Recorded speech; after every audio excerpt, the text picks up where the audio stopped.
देखो बात वो नहीं है। वो क्या ये तुम्हारी गर्लफ्रेंड है? क्या? बिल्कुल नहीं, ये गर्लफ्रेंड नहीं है। ये दरअसल मेरी कजन है। तुम्हारी कजन भी है? अब मैं कोई बंदर तो हूँ नहीं जो बस आसमान से टपक गया। तो मिलो, ये मेरी वाइफ है। हेलो भाभी, मुबारक हो। तो बताओ आप और भाई का बच्चा कब आएगा? क्या हमारा बच्चा?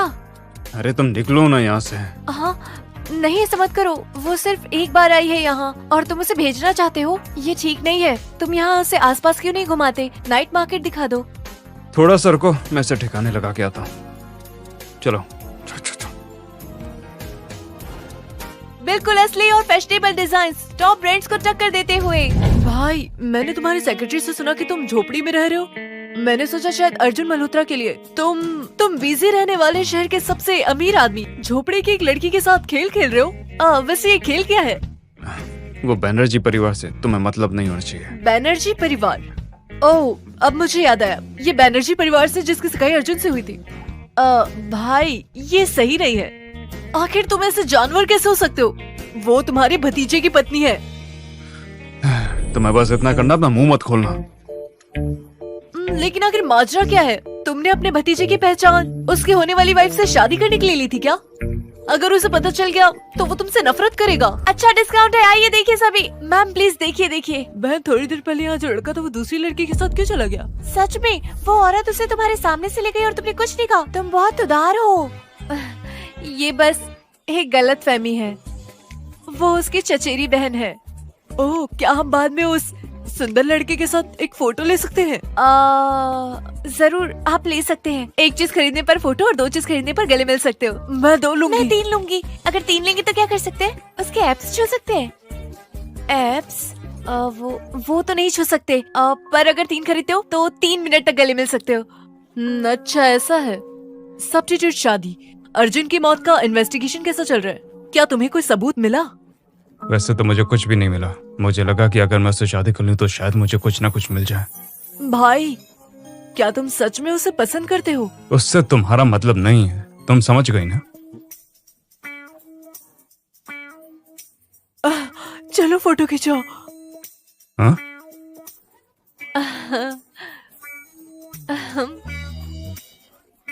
तुमने अपनी बहन को जाने क्यों दिया? क्या चल तुम्हारा रहा है? काम हो गया क्या? मुझे और सामान लाने की जरूरत है, मेरा इंतजार करना।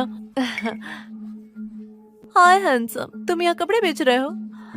किस तरह के कपड़े मेरी बॉडी पर सूट करेंगे? तुम्हें मुझसे कुछ चाहिए क्या? मैं तो बस तुम्हारी पसंद जानना चाहती हूँ। अगर तुम्हारा हो गया तो मैं चलूं? ओह, अब इतने सख्त मत बनो। हैंडसम, चलो वीचैट पर एक दूसरे को जोड़ते हैं। मुझे जाके कुछ कपड़े बेचने हैं। हैंडसम, यहाँ कपड़े बेचना थका देने वाला काम होगा। तो तुम मेरे साथ क्यों नहीं आते? तुम्हें कपड़े और खाने की चिंता करने की जरूरत नहीं, मेरी गारंटी। मुझसे क्या काम है तुम्हें, मुझे बताओगी? बता रही हूँ। तुम्हें तो एहसान मानना चाहिए कि मैं तुम्हें पसंद करती हूँ, समझे? अच्छे को बुरा मत समझो। रुको जरा, तुम मेरे पति के साथ क्या कर रही हो? बैनर्जी, ये सच में तुम हो? पुरानी क्लासमेट। बहुत दिनों से मुलाकात नहीं हुई, मुझे उम्मीद नहीं थी कि तुम इस तरह से रहती होगी। हाँ, लतिका सेन। रुको, तुमने अभी कहा कि वो तुम्हारा पति है। हाँ, तो इससे तुम्हारा क्या लेना देना? मैंने श्रेया से सुना तुमने एक आवारा गुंडे से शादी कर ली। शायद ये वही है ना? दिखने में बुरा नहीं है, बस कैरेक्टर खराब है। पर तुम दोनों की जोड़ी बहुत अच्छी है, बिल्कुल परफेक्ट मैच। हाँ, अब समझ आया कि हवा से अचानक इतनी बदबू क्यों आ रही है। तो ये सच में तुम हो? तुम सच में बहुत बेहुदा हो। घर से निकलने से पहले ब्रश नहीं किया था क्या? बदबू आ रही है। इशिता, तुम? मैं सुन सकती हूँ, बहरी नहीं हूँ। चलो जाओ यहाँ से, कोई स्वागत नहीं करेगा। तुम्हें बता दूँ, इस नाइट मार्केट का हेड मेरा बॉयफ्रेंड है, मुझे पूरा यकीन है। तुमने सिक्योरिटी चार्जेस नहीं भरा होगा, है ना? मैं उसे कॉल कर सकती हूँ, वो तुम्हें इस नाइट मार्केट से बाहर निकाल देगा। क्या तुमने ये देखा? युवा उद्यमियों के विकास में सहायता करना। इस सड़क पर बेचना कानूनी है, तो तुम्हारा बॉयफ्रेंड इसमें क्या करेगा?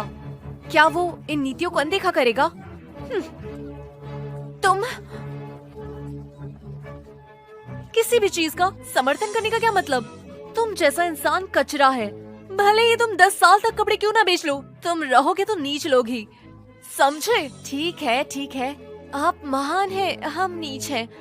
तो मैं बड़े शहर की मिस लतिका सेन को परेशान नहीं करना चाहती। आप जाइए और अमीर बनने की तैयारी कीजिए। तुम्हें बता दो इशिता बनर्जी, तुम्हें मेरा एहसान मानना चाहिए। विश्वास करो, मैं अभी एक फोन करके तुम्हें नाइट मार्केट से बाहर फिकवा सकती हूँ, फिर तुम्हें पता चल जाएगा कि पछताना क्या होता है। तुम्हारी इतनी हिम्मत, मेरी वाइफ को हाथ लगाओगी तुम? अर्जुन ऐसा मत करो, उसे जाने दो। मुझे परेशान करने की हिम्मत कैसे हुई? मैं अभी अपने बॉयफ्रेंड को बुलाती हूँ, वो तुम्हें यहाँ से बाहर निकाल देगा। चली जाओ यहाँ से। तुम ठीक तो हो? वो लोग मुझे परेशान कर रहे हैं, जल्दी आओ और उनसे निपटो। मेरा बॉयफ्रेंड अभी आता ही होगा, इंतजार करो फिर देखना। हालांकि अगर तुम मुझसे माफी मांगते हो और मेरी सेवा के लिए तैयार होते हो तो शायद वो तुम्हें माफ कर देगा। मेरे जान, सब कुछ ठीक तो है ना? ये दोनों मुझे परेशान कर रहे थे। मैंने इन्हें तुम्हारा नाम बताया पर इन्होंने नजरअंदाज कर दिया। आखिर ये समझते क्या है? क्या बे लल्लू, मेरी गर्लफ्रेंड को तंग करेगा तू? तू जानता मैं कौन हूँ? इतनी मार दूंगा उसे ना। छोड़ दो, तुम क्या कर रहे हो? मेरे इलाके में आके इतनी बकवास करेगा? मेरे हिसाब से चलना पड़ेगा, समझा? मेरा इलाका है तो मेरे रूल्स फॉलो करने पड़ेंगे। क्या नहीं करता? तुम्हारी जुबान बहुत तेज है। यहाँ पर मेरी चलती है, समझा क्या? अगर मेरी नहीं मारोगे ना तो यहाँ से एक कदम बाहर भी नहीं रख पाओगे। डार्लिंग बातें बंद करो, इसे मारो। हाँ तुम दोनों ही गलत कर रहे हो। हाँ तो तुम हो जिसके पास इस मार्केट का चार्ज है, तो क्या सही कहा मैंने? फिर तो चार्ज ले लेना चाहिए।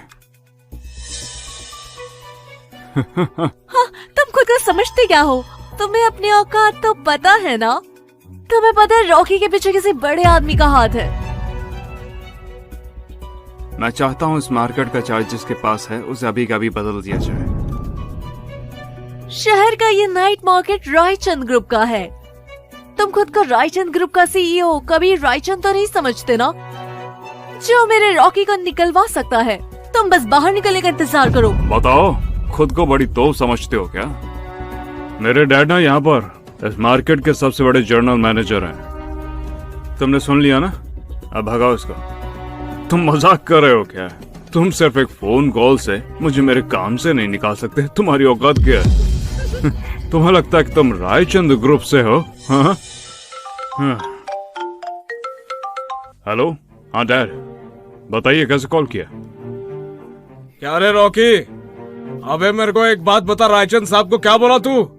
और बांद्रा में क्या कर रहा है? अबे कल से ऑफिस आने की जरूरत नहीं है, समझा? वहीं रह तू, आवारा कहीं का। डार्लिंग तुम्हें इसे मारना चाहिए। रॉकी तुम मुझे क्यों मार रहे हो? हाँ? रॉकी रॉकी रॉकी, उनके साथ क्या हुआ? क्या तुमने सच में रॉकी और उसके पापा को निकलवा दिया? मिस्टर आनंद शाह ने फिर हेल्प की। मुझे देर हो रही है, चलो घर चलते हैं। तुम पैसों की बड़ी बचत करती हो। बिल्कुल, हर पैसा मेहनत से कमाया गया है। तुम जानते हो ना, माँ की तबीयत ठीक नहीं है। मैं शहर के बीच में एक घर खरीदना चाहती हूँ। जब माँ ठीक हो जाएगी तो मैं उनके साथ रहूंगी, लेकिन वहाँ घर बहुत महंगे हैं, तो मुझे ध्यान से बचत करनी होगी। अच्छा तो तुम एक बात जानती हो? तो मैं कुछ बताना चाहता था। वो क्या है? चलो घूमने चलते हैं।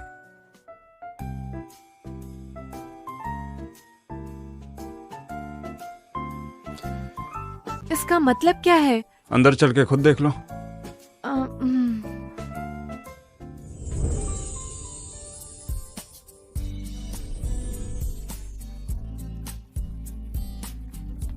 हाँ?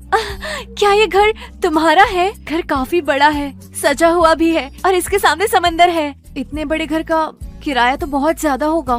तुम पहले कंस्ट्रक्शन साइट पर काम करते थे ना, तो इतना महंगा घर तुम कैसे खरीद पाए?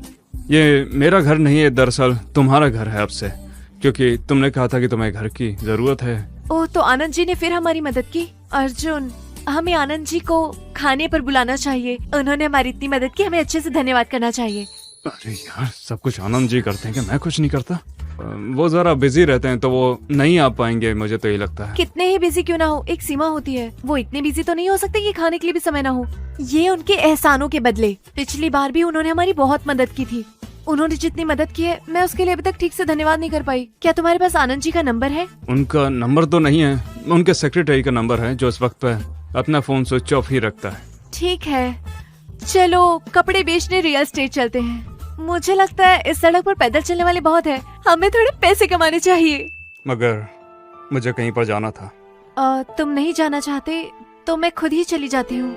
नहीं, वो बात नहीं है, मैं तो बस सोच रहा था कि आज का दिन काफी अच्छा गया है, तो क्यों ना हम इसे सेलिब्रेट करें और साथ वक्त बिताएं। मुझे लगता है मेरे पास कोई क्वालिफिकेशन नहीं है। अब बड़ी फैशन डिजाइनिंग कंपनियां हायर करने से पहले डिग्री देखती है और मेरे रेज्यूमे के साथ तो मैं फर्स्ट राउंड में ही रिजेक्ट हो जाऊंगी। बेहतर होगा मैं समय बर्बाद करके खुद को शर्मिंदा न करूं। तुम्हें पता कैसे चलेगा अगर तुम ट्राई ही नहीं करोगी तो? एक डिग्री तो बस एक स्टेपिंग स्टोन है, मगर कंपेटिटिव डिजाइनर की पहचान इससे कई गुना आगे की होती है। तुम सही कह रहे हो, मुझे कोशिश करने से पहले ही हार नहीं माननी चाहिए। सही कहा तुमने, खुद पर यकीन होना चाहिए। मैं करूंगी, जरूर करूंगी, मैं कर सकती हूँ।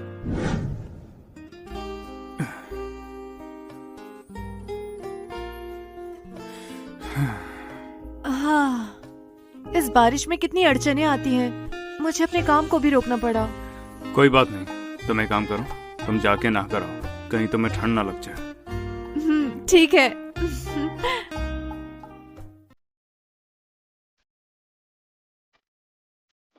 अच्छा बॉस, आपके अंकल ने मुझे दोपहर में कांटेक्ट किया था। उन्होंने मुझे बताने के लिए कहा था कि आपके दादाजी आपकी वाइफ से मिलना चाहते हैं। मेरी वाइफ से उन्हें परवाह कब से होने लगी?